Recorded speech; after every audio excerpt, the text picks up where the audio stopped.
मैं श्री उद्धव ठाकरे जी से अपील करना चाहूंगा, सर हम मरना भी चाहें तो शान से मरना चाहेंगे, छुप के दब के नहीं मरेंगे।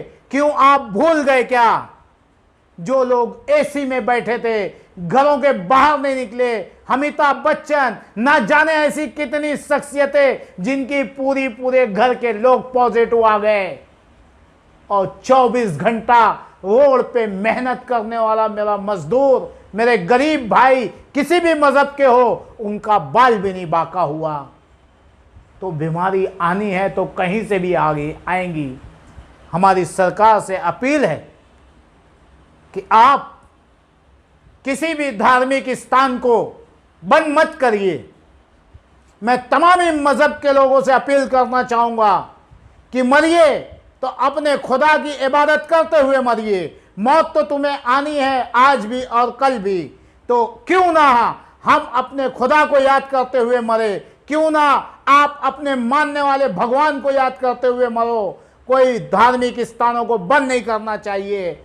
अगर जो मालेगांव शहर में पुलिस मस्जिदों को बंद करने का ऐलान करती है तो हम पुलिस से अपील करना चाहते हैं, ऐसी गलती मत करना।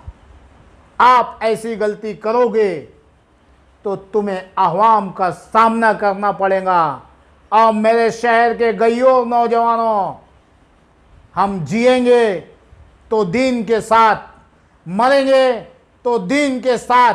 हमारा मजहब सिखाता है लोगों की खिदमत करना।